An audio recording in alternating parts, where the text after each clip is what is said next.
Okay, guys. So today we're talking about NFTs. Last class we talked about crypto terminologies that every newbie needs to know.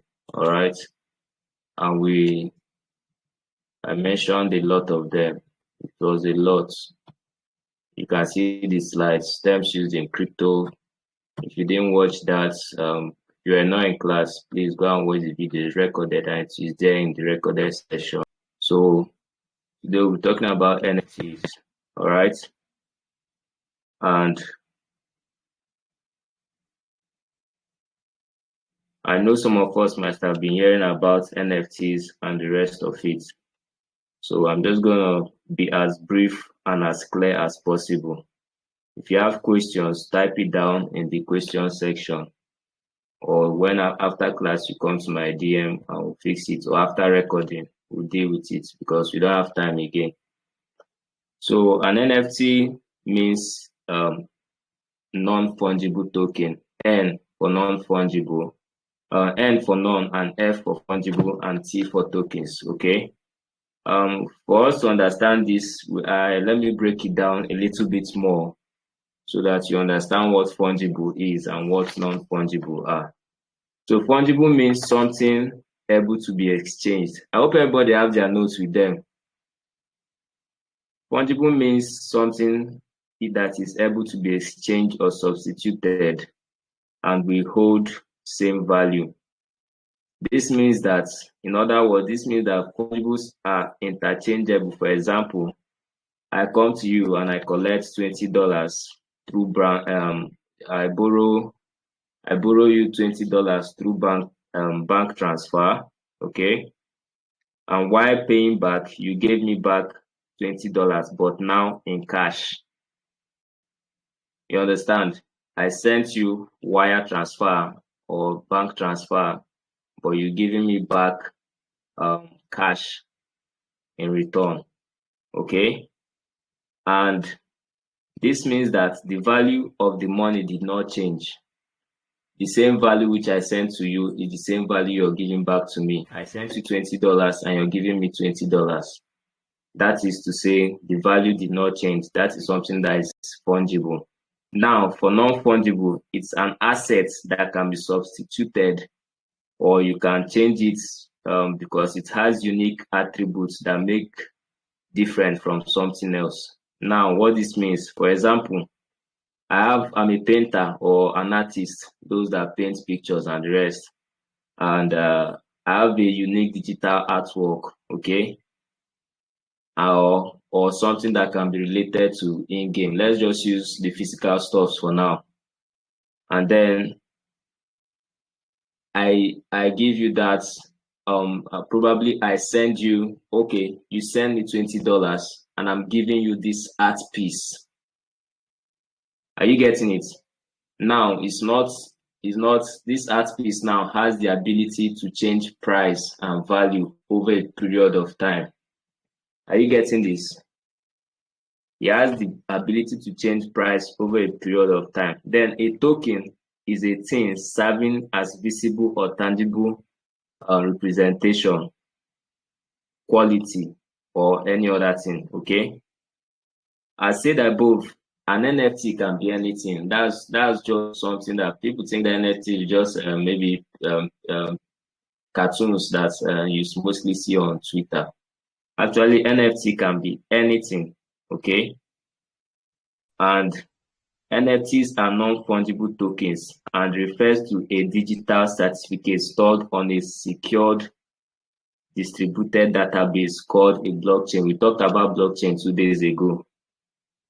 So NFTs are digital assets, publicly verifiable intellectual property authenticated on a blockchain.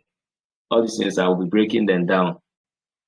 An NFT, you can find NFT transactions on the blockchain.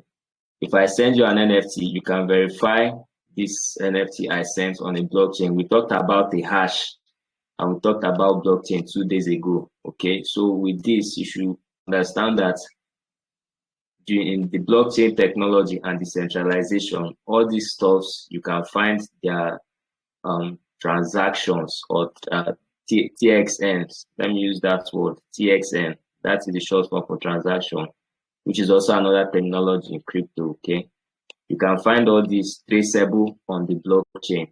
Let me use Jack Dorsey, which is the creator of Twitter. That was then. He sold his first tweet for $2.9 million. This bit of news is what introduced most people to the world of NFTs. Now you can see that NFT can be anything. It's not just pictures or cartoons that people make. Jack Dorsey, which was the this thing of Twitter, sold his first tweet for $2.9 million. Are you getting it? So it was a tweet he sold for that amount. You can sell literally anything and you can label it to be an NFT.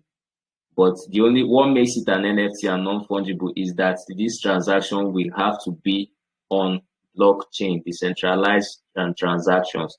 It has to be recorded and verified on the blockchain. Okay. Then we go further. I think I'm going to be very fast because we have other things to deal with. The NFT class is a bit broad, but I'll speed up as much as I can.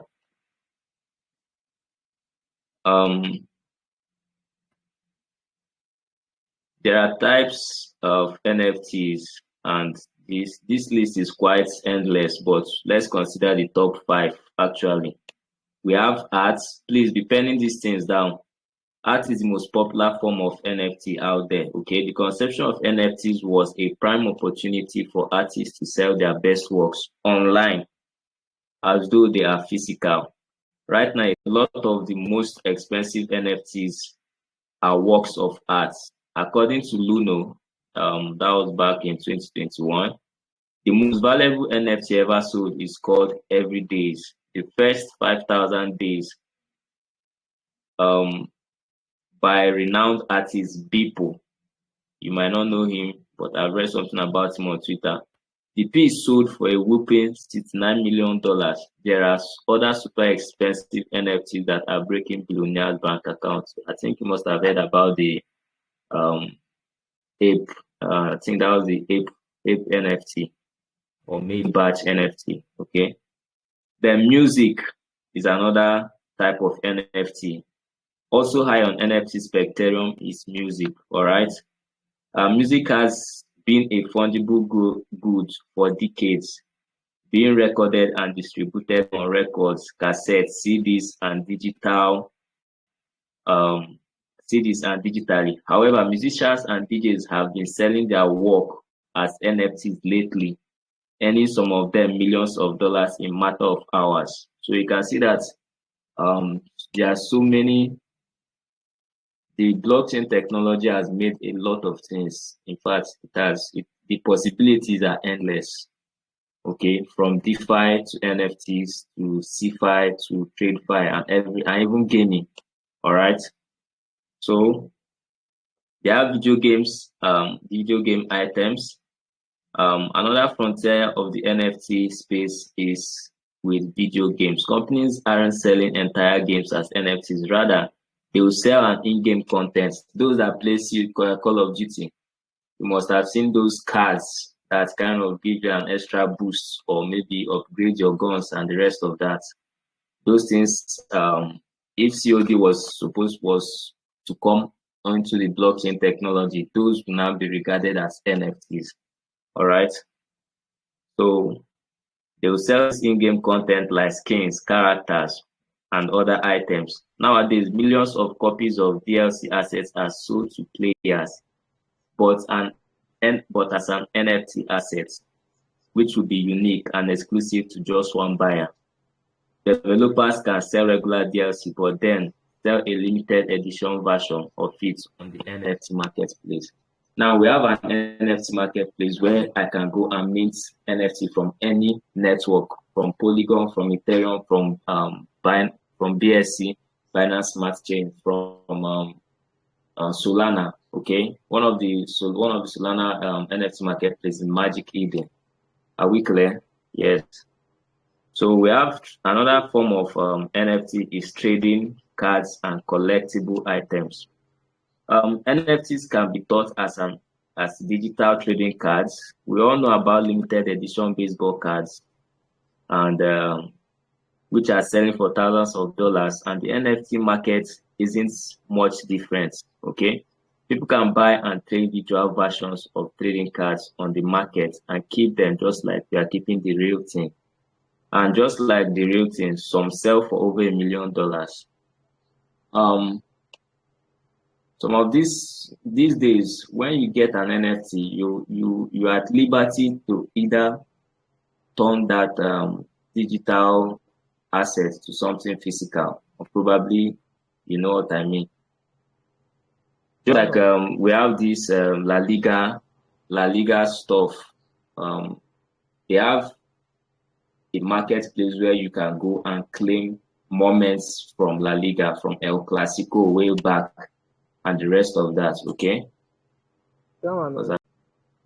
So we have another subsection of another big section of the NFTs, memes, meme coins, or memes, not just meme coins, sorry, memes.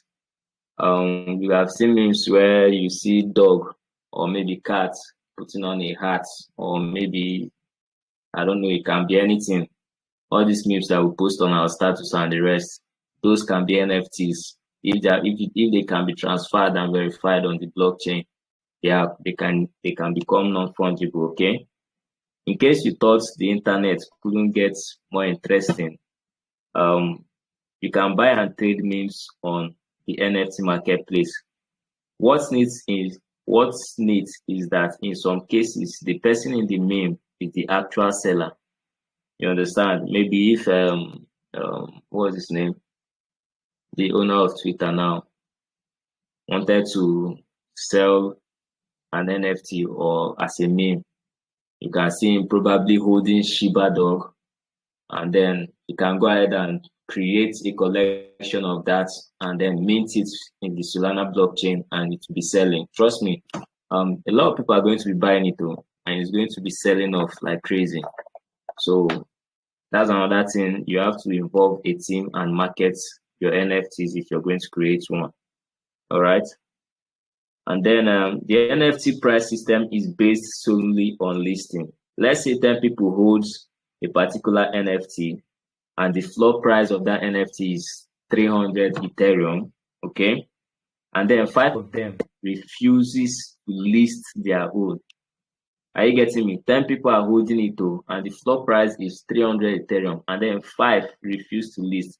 One of them then lists below that floor price. In our list, maybe 50% minus 50%, which is maybe 150 Ethereum. And then another one lists at 300, okay? The remaining 3 of them decide that to list at 1 Ethereum. Are you getting the difference now? What's the current price of that NFT will go down from 300 Ethereum to the very last person that listed his own for 1 Ethereum. That's just the let me say the sad side about NFT sales or NFT trading, because some people can even make mistake. Something that has a worth of $100 million, they cannot make mistake. Maybe after they have gone through the day tired, instead of to go and rest, they will come and be trying to list the NFT. Something that has a floor price of 100 Ethereum or 300, you see somebody listing it for 1. Trust me, people are going to start rushing that price, and then the floor price of that collection is going to drop drastically from 300 to 1 Ethereum. Are you seeing the difference? That is what happens in the NFT market, okay? And then apart from the art looking beautiful in the eyes of the buyers, the community behind the art matters a lot. That's why most times you see NFTs on Ethereum network selling like crazy. Like the price is not usually friendly to those that don't have deep pockets, okay? Because Ethereum has a very large community base, and not just that they have a large community base, they have those that have funds. Their community are usually big boys, the deep pocket people. Then if you bring NFTs to Matic, Polygon, because of the cheap transaction fees and the rest of it. They do have a community quite all right, but I've minted NFTs on Ethereum. Sorry, on Matic for less than $2, less than $1, even on Solana. But one of the Ethereums I wanted to mint on, one of the NFTs I wanted to mint on Ethereum, the price plus the gas fee was as high as 1.2. Whoa, yeah, Japa 1.28. That was even in the bear market. I just made a move. That was too high, to be honest. So you can see that community matters a lot, not just with NFTs, but also to cryptocurrency. Okay. So how can one create NFTs? Listing it very high, promoting the community. So this section is for those that wish to move into the NFT section. If you create your own, you have to gather a community. You have to start marketing, publicizing it, and the rest of that. All right. So guys, let's take a look at Bitcoin price charts. It's quite easy to picture that the ever-growing number of investors who, since the cryptocurrency first peak in June 2016, have found themselves spending one or more nights staring at those green and red lines, okay? Studying spikes and dips, desperately searching for a pattern that will help them predict the currency's future value. All right, just work with me. I'll get to my point. If it's ever possible to predict the value of a cryptocurrency, how about the value of an NFT? Definitely. Now watch this. In just 1 year, the non-fungible tokens market has grown from $340 million to $14 billion. And this year is worth more. Okay. And in years to come, it's going to be really bonkers. It's going to be really mad, because you can see that even meme coins capital market cap keeps growing. You see new scalable tokens, their capital is growing, and then you have the gamified projects and their capitals, their market's capital and valuation keeps growing. So what about NFTs? Trust me, in the coming years it's going to do more, okay? And then here's the thing. When the creator of an NFT mints it, he is the one that will give it a known price, and that known price is known as the floor price. So sometimes when you go to an NFT marketplace that is new, like you go to the NFT market like Magic Eden and you see a new collection from a new creator, the first price that you're going to see will be the floor price, and that floor price is the creator that gave it that. So you can put their floor price at 1 SOL. I'm using it Solana now. You can put that 1 SOL, 10 SOL, 3 SOLs. Okay, but now here's the bad side. Somebody that doesn't care about the project can just come after meeting, you go ahead to list his own for less than 1 SOL, and that wrecks the project without him even knowing, or probably he might do it intentional. I don't know.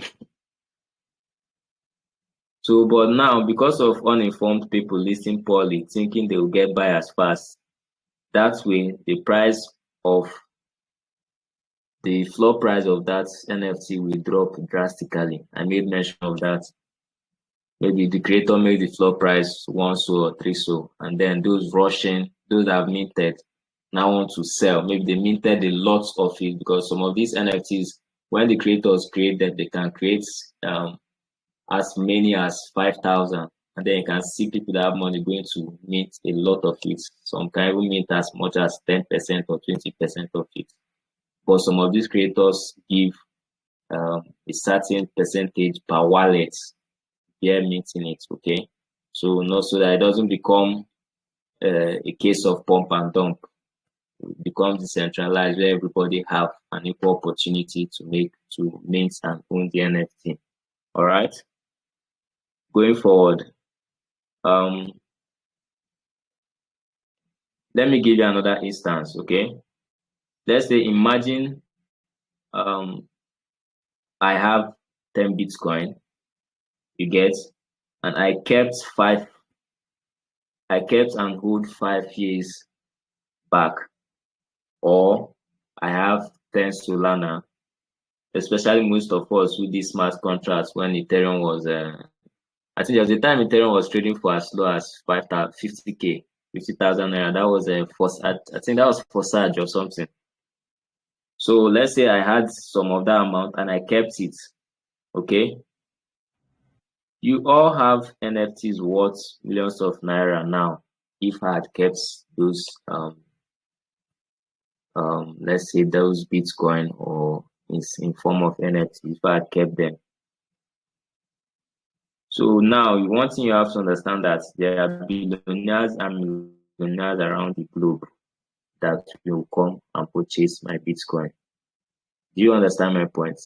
So I held, and as the Bitcoin markets and blockchain adoption continues to grow, is the same case with NFTs. If you can hold your NFT and it continues to grow, and you have a good community, and you constantly keep publicizing about it and telling people about it, in the coming years in the coming years, there will be big pockets that will be coming to purchase it because of the utility of that NFT. Just like the in-game NFTs, like the skins and characters. I think I don't play COD, but I heard that people can buy skins on COD with coins also. It's the same thing because with time, some of those skins now will grow in value. And if COD decides to enter into the blockchain industry, those people that have built their life or a career on COD, they are going to make more. Okay, so you can see that to this point, NFT is just as important as every other section in the crypto space. All right, and let's deal with this part, different ways to earn in cryptocurrency, and tomorrow we'll walk into DeFi for beginners. Okay, so cryptocurrency offers different various opportunities to earn from. All right, those opportunities include spot trading, futures trading, margin trading, degen trading, DeFi jobs, testnets, airdrops, which include testnets and retroactive airdrops. We have mining, we have staking and yield farming, which is still, we have gaming, which is gamified, gaming finance. We have bounties, where we have to perform some certain actions, social actions, which might include following their Twitter pages, Instagram, Telegram, and the rest. Then we have dollar cost averaging, where you can keep a certain amount apart, okay? And then for every movement in the market, mostly retracements, just like Bitcoin went to 69 and dumped below 65. At that point, if you had kept some money aside, you should have bought in immediately. And then even at then, it still went up and retraced again, you buy in again. That is dollar cost averaging. You keep buying with every retracement, depending on your plan, because everyone has to have a trading plan for themselves. All right. Then we have the learn to earn section, where this section now promotes the adoption of crypto and DeFi. There are platforms like Bama. Okay, I'll drop the link later in the group so that you guys can register.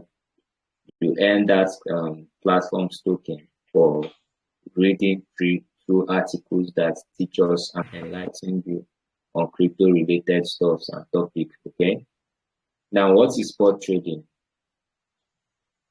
I would have loved to share my full screen so that okay, we'll have a practical anyways. We'll have a practical. This is just the theory part. All right, so that I will show everybody how they can take spot trade calls and future trade calls. So what is spot trading?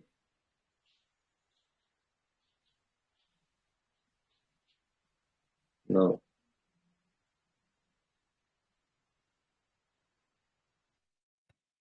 Sorry guys, I'm back. What is spot trading? Spot trading, this is the method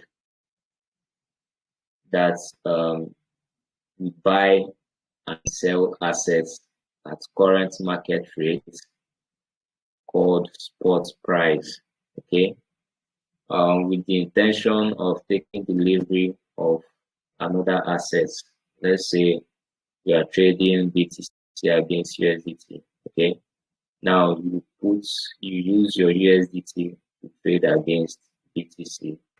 You're buying it at that current price, just like Bitcoin dropped to below 65. I think the rest maybe at 65, and then you have money, or you want to perform the dollar cost averaging. You buy at that spot price immediately. You buy in. But Binance and other exchanges have offered us different opportunities where we can set a limit before. You just have to just buy. Okay, you just come in and then you buy. If you see Bitcoin at 60 and you have USDT, once you hit the buy button, but now there's a limit. You've done your technical analysis and you feel that it will drop a little bit below to boost your risk to reward ratio. You set it, and then once the price gets to that point, it's still a spot price, it's still buying. Okay, that is still spot trading. All right, and you can see that spot trading is very popular now among traders, especially those that are looking for long-term holding. Okay, they buy at that current price and then they hold. Just like some people bought Bitcoin ways back, they have been holding them now. They haven't sold. There are some people that haven't sold, and some of their coins that were worth $1 million is the valuation is over $200 billion. Okay. So on that note, we'll have a video section where I'll show you guys what spot trading is and how to spot trade with Binance or Bybit. It's basically the same interface that you'll be seeing. Okay. So what is futures trading now? In crypto, future trading is when we bet on future price of a contract underlying digital assets. All right. If I believe now as a trader that the price of this coin will increase and they can go will increase, I go long. When you open your futures trading interface, what you'll be seeing will be either long or short, and then you're going to be seeing something else called leverage. Now, leverage gives you the ability to trade more or trade above the actual equity that you have. You understand? Let's say you have $10, but with the leverage, you're able to take a trade that is worth more than $10. It can be worth 100 or more. You get so leverage gives us the option to trade more than what we have. All right. Then we have margin trading. I'm not going. Margin trading is kind of the most risky part of trading. Okay, because these margin traders are mostly interested in high risk to reward ratio calls, which most people will see as a pump and dump. Understand? But DGen has grown over the years because there are so many things now, or do I call it components involved with DGen trading, which involve community. If you have a community and like maybe a coin that launches immediately with no utility at all, because digital trading is about trading coins with no utility It's just about going in and going out. You go in and take your profit and you jump off, okay?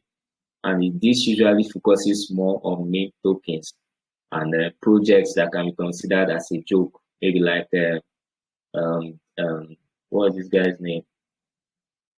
Elon Musk comes on Twitter and then tweets about something. Okay, he might tweet about Trump wins the election. People are going to make a coin about it because even if you're in the crypto market, you must have seen this coin Trump saga or Trump something. That coin is trading at an exchange right now as we are talking. It just came as a joke. Okay, so that's these guys now use some of those jokes, or even Elon can just come and say, and then they create a token, mints it, and immediately start trading. These trades now, these kind of trades are meme tokens, and they are considered to be degen trading. Okay, you go in and you go out. Those that don't know anything about it, when you get into their Telegram, you'll be seeing hold.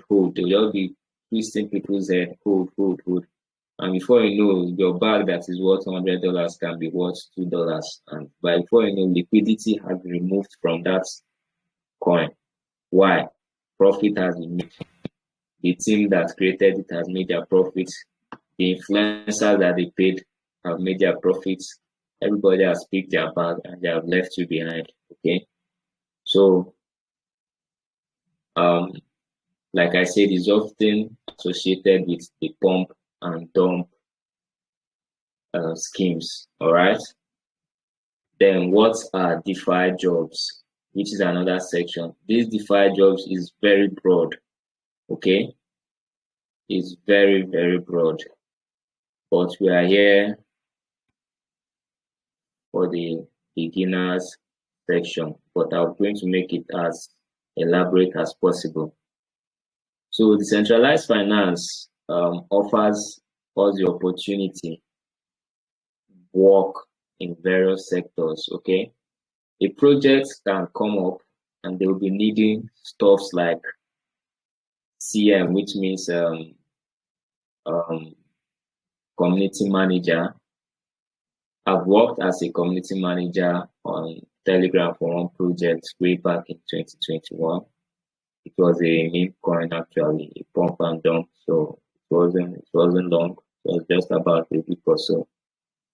We have so they offer us employment opportunities, which and believe me, DeFi jobs pay like crazy. They pay you weekly. It's not something you work for 1 month and you don't get your dime. They pay you weekly, and if you have a good CV and you're well positioned with the knowledge, you can bargain to be earning over $150 on weekly.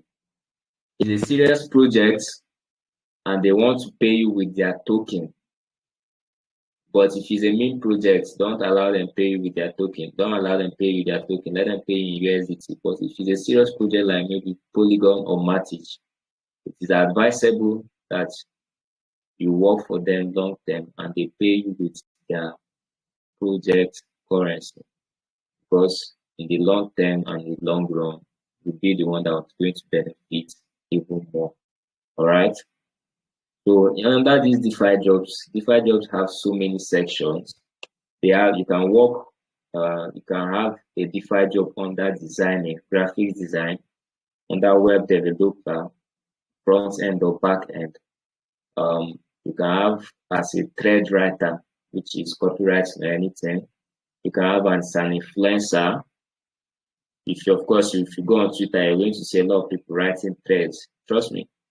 They're writing these threads to build their community on Twitter so that if they go and apply for these DeFi jobs from new projects that are coming up, they don't need to say much. They'll just be like, this is my Twitter, this is my followers, this is the thread that I've written, these are the projects that I have worked for or currently working for. With these criteria, the project HRO might not even think twice You just say they before you know from there they'll start bargaining price that they'll be paid. And some of them go as much to earn over $5K every week. Okay. So if you know you can start trying thread writing, it's very advisable. You can just write threads on airdrops and the rest and just building your community on Twitter. And once you feel you're satisfied, you can start applying for DeFi jobs. All right. Then you can also get I think that should be it. Then we're going to move on to mining because I'm leaving airdrops for now. So mining is one lucrative section that people can use to earn themselves free money just by installing um, some mining apps, and you just come every 24 hours, some 12 hours, some 24 hours, and you just start the mining just like Pi. Okay, I'm very sure everybody know about Pi. And though Pi hasn't gone mainnet fully, but it's already been traded, and some people have already made a lot of money from trading Pi.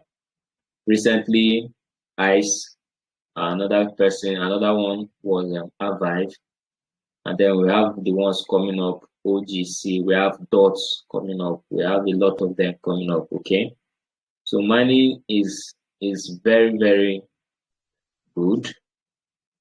You should try it. If you see all these updates on mining apps, if you have enough space on your phone, just try and get into it. It's free money, basically free. Okay. From ICE, the last ICE I claimed was it was worth 120,000 naira just for doing nothing. Okay. I just come every 24 hours and I hop into my phone and I start the mining section till the next day. I have an alarm set for that. And I think I have over 15 apps that I'm mining now. We have 18 coming up. We have 12 coming up. So you don't have to sleep on these updates. And when you get in, don't expect the results to fall out immediately.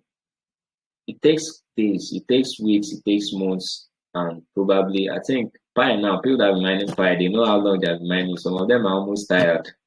Okay. Yeah, I was mining to a point that I just uninstalled my app and then I started again. Till now, they don't want to migrate me to my mainnet. When I go first, I will going to delete the app. So that is that about mining. So mining is the process where we use our phones. It can be phone, though they have mining machines. Those are Bitcoin mining machines. And those are used to verify transactions on the blockchain. Okay. So it is also the way new Bitcoins are entered into circulation, or let me not use Bitcoin, any coin at all, any project that has a coin coming up. Mining gives us the opportunity to mint, okay, and secure our own allocation of that token. And we are helping the blockchain and the project to be secured.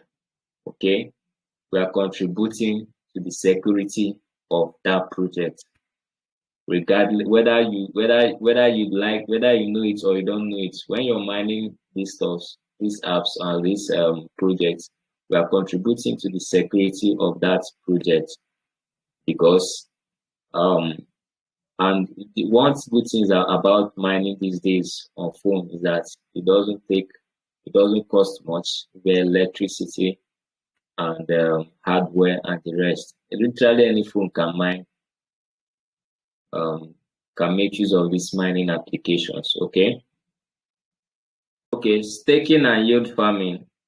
These two might seem like they are the same, but they are not. Okay, staking involves locking up your coins to support a network. Who is that? Mute yourself. My boss at the down, please mute yourself. Oh, okay, thank you very much. So we are talking about staking and yield farming. All right, staking and yield farming. If you have a bit knowledge on this, you might actually think they are the same, but they are not the same thing. Okay, so staking involves locking up your coins to support a network and earn rewards. I'm going to use the Atom ecosystem, Cosmos ecosystem. Way back in 2022, those that staked their Atom, even as little as $50, $20 Atom, by now they would have earned a lot more than they staked. Okay, and even till now, the staking ideology is still powering on. That's why you see Over Wallet asking us to stake.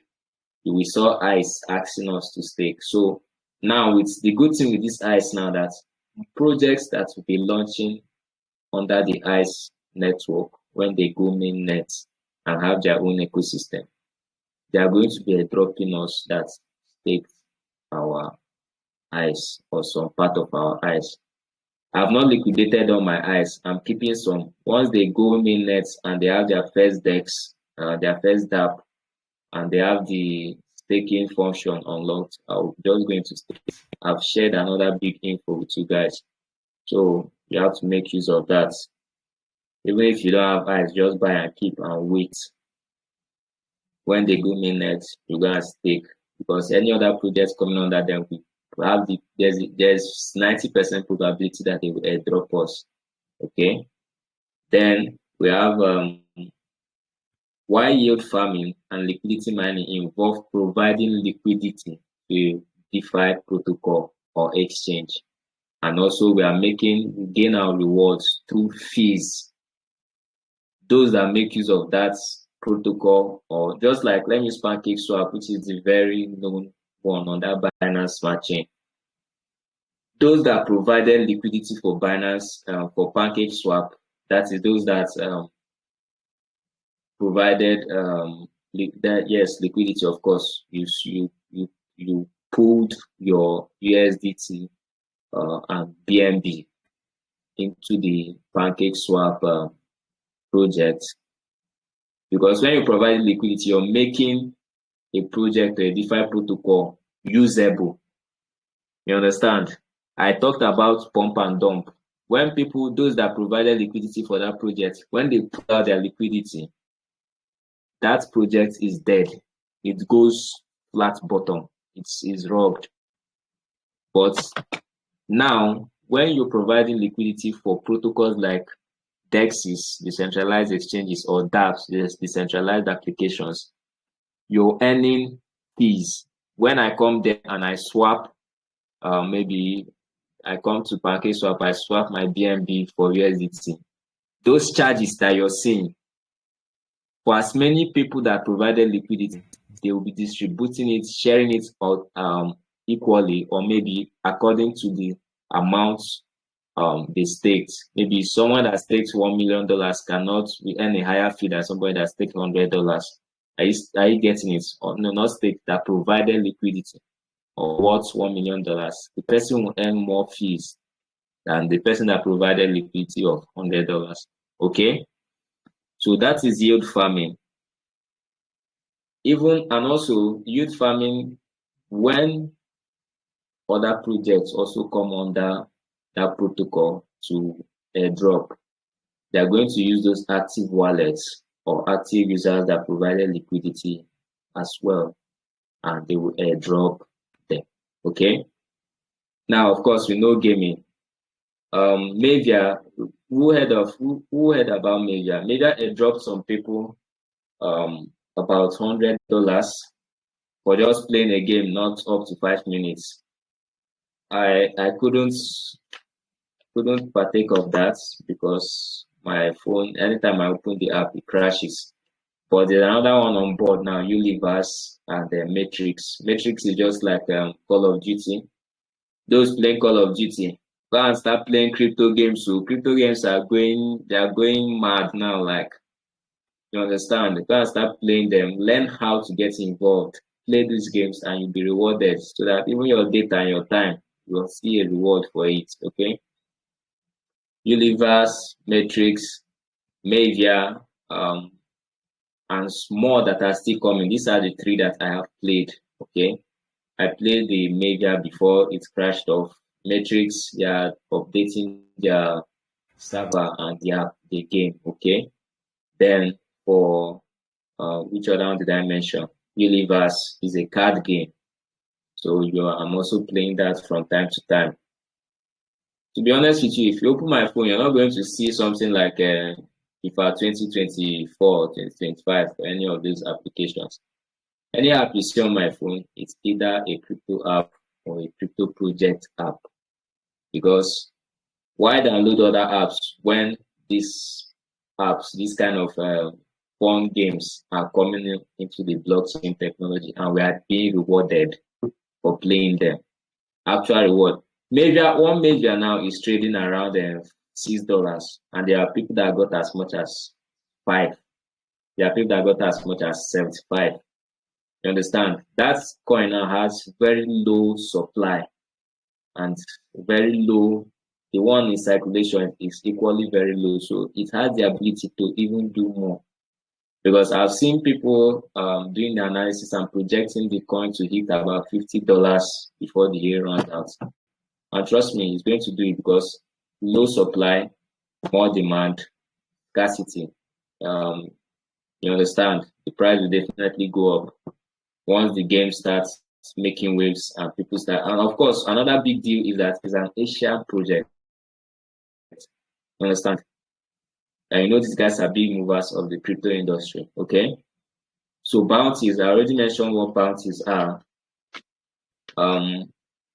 Bounties are this is another way we earn in crypto, and we are required to perform some sort of actions, and then bounty in crypto is actually a reward offered to anyone who can complete some tasks. Okay, and the reason why these bounties are created is also to grow their user database, create awareness for themselves. Is the same thing with airdrops. Some airdrops that you'll be performing, you have bounties to do as well, which might include you following their Twitter, Telegram, liking and retweeting their posts. Those of us that did the super fan under Solana, you can see that it was as if we had to go to their very first post since they created their Twitter accounts to be retweeting, liking, and commenting, and we're earning points for those actions that we're performing. And that way, that Twitter was gaining more traction, more visibility, and the rest. And we are being rewarded. Though the airdrop that came, they pre-staked it for us for like 365 days. So that one on our future investments. Everybody don't come on mind for there. Then dollar cost averaging. I already talked about dollar cost averaging. Okay. Do I need to talk about it again? Okay, yes, let me still say it again. So dollar cost averaging is investing a fixed amount, okay, on regular basis at different intervals. You can decide, okay, I have 1 million naira. Dollar cost average, you can also do with stock. Let's say you have 1 million naira and you decide, okay, I'll buy 50%. Okay, no, I'll buy 10% every weekend. Let's put it like that. Every weekend till you exhaust that 1 million naira, whether the price goes up or it comes down. Okay, you use Solana. When Solana was $16, you started dollar cost averaging. Maybe you bought in 100K, which is 10% of 1 million. You moved to 20, you bought another 100K by weekend. That is every weekend. Doesn't matter the price. It pumps to 50. The next weekend, you still bought with $100, and then it drops to 16 again. You still don't care. That is your target. You exhaust that 1 million naira on Solana. It dropped to 15 or 16. You still bought with another 10%, with another $100, 100K, till you exhaust that 1 million. Okay.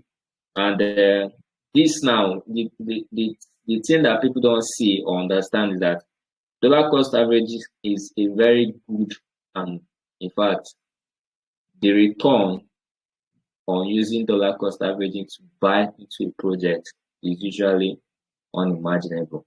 Okay.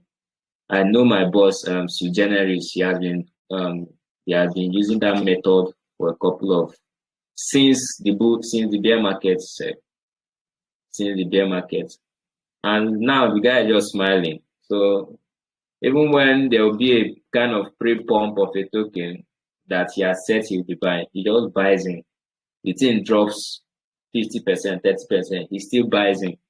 He just keeps buying like that. He has exhausted the amount he has set for that project. You understand? These are for people that have funds. So it helps build one's investing habits. You understand? So you see, you don't even care if it drops 10%, 20%. You know that you've done your research and this project is meant to be very good. So what you do, you set your 1 million and you just keep buying till you exhaust that. In the long run, you're going to thank yourself for doing it, okay? And so that will be that with dollar cost averaging. Some people might ask if it's a good idea. Actually, considering the market's major price swing, dollar cost averaging can be particularly useful, okay? In part because it allows you to ignore the emotional highs and lows of watching the market and trying to time your trades. I mentioned this, but in another way, you're not affected by the market move. You don't have to be staring at the screen, because the more you stare at screens, you see those that do technical analysis, bro.